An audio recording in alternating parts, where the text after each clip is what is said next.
Ready भैया, हाथ ला हटानी। Ready भैया। यहाँ आप आए हैं, ये जो आपका सभा है, उद्देश्य क्या है, किस उद्देश्य से यहाँ पे ये जो रैली का आयोजन किया गया है? देखिए, उद्देश्य तो साफ साफ है।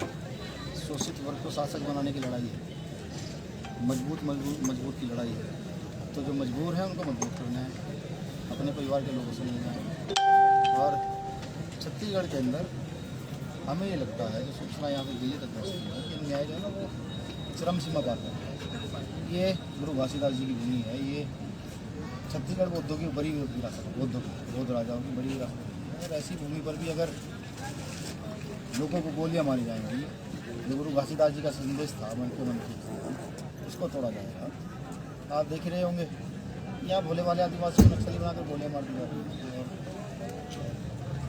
मैं बता नहीं सकता कि मन अंदर से बहुत दुखी है कि ऐसे लोगों को, जिनकी इस देश की जंगल जमीन में बड़ी हिस्सेदारी, जिनके आर्थिक, सामाजिक और राजनीतिक उत्थान के लिए लगातार सरकार को प्रयासरत रहना है, लेकिन उनको ये सिला दिया जा रहा है कि उनकी जंगल जमीन छीन बोलिए। बहुजन समाज के लोगों को एक करने आया हूँ। साहब मान्यवर काशीराम साहब के सपने को लेकर चले, बहुजन समाज को एकजुट करके, टूटी फूटी जातियों को सबको इकट्ठा करके एक यहाँ पर मन के एक समान जैसा राज स्थापित करने के लिए छत्तीसगढ़। वर्तमान परिदृश्य में जो देखा जा रहा है, यूपी चुनाव अभी होने वाली है, क्या लगता है उसमें एसपी पार्टी, कोई भी पार्टी से संगठन या फिर उसमें सम्मिलित हो सकते हैं क्या, ऐसा कुछ?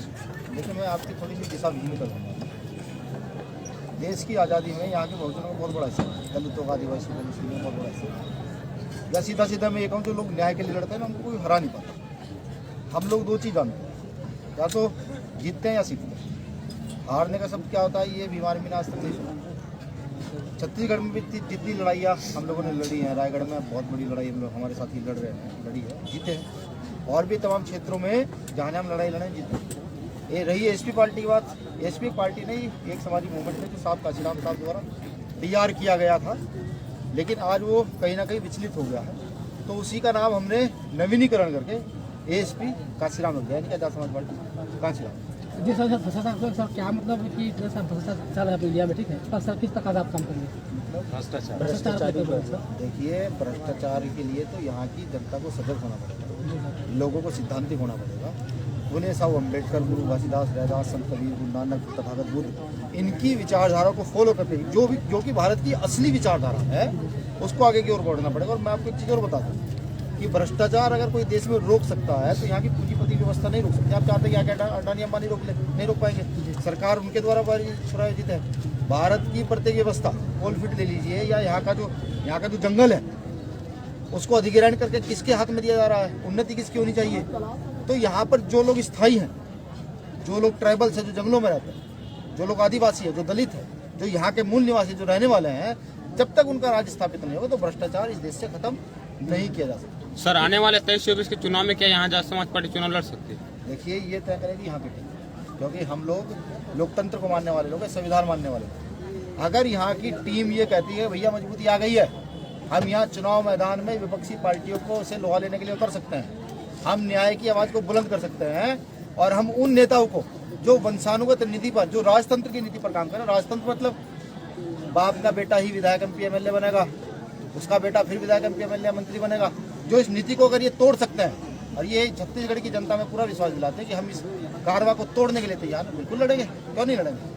कहीं न कहीं देखा जाए तो अभी एक मिशन के रूप में आपकी संस्था चल रहा था, लेकिन अगर राजनीतिक रुझानों को देखा जाए तो आपकी संस्था मिशन को छोड़कर पार्टी में कन्वर्ट हो सकता है।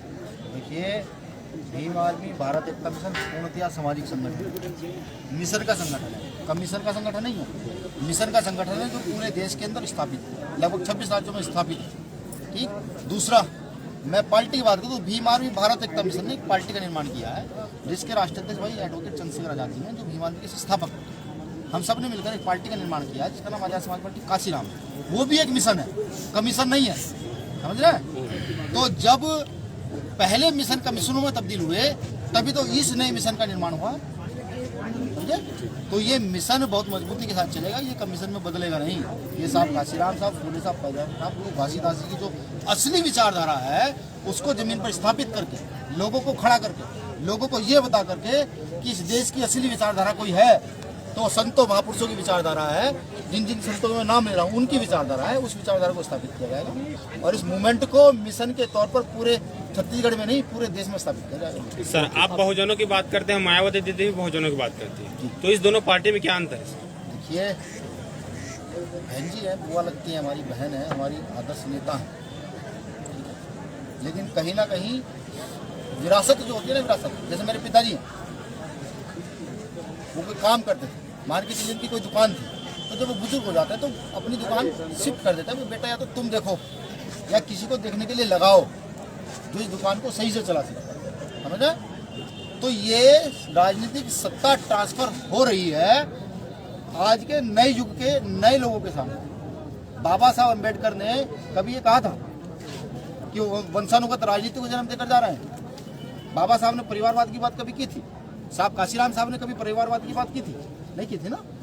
तो साहब काशीराम साहब क्या चाहते थे कि राजकुमार जांगड़े जैसे लोग, दिनेश भाई जैसे लोग, इधर हमारे साथी बंजारा खड़ा और तमाम साथी, ये ऐसे लोग जो कैपेसिटी रखते हैं, जो शिक्षा का अधिकार लेकर शिक्षित हो गए हैं, जो जमीन को समझते हैं, जिनको भूख प्यास का पता है, कि ऐसे लोगों को मैं खड़ा कर कर देश की राजनीति में खड़ा करूंगा और इस देश में सीएम पीएम बनाऊंगा, इस देश में मुख्यमंत्री बनाऊंगा, इस देश में एमपी एमएलए बनाऊंगा। और ये लोग जा करके सड़क के लोगों की लड़ाई है, समझ रहे? देखिए, एक मजबूत में फैसला नहीं होता।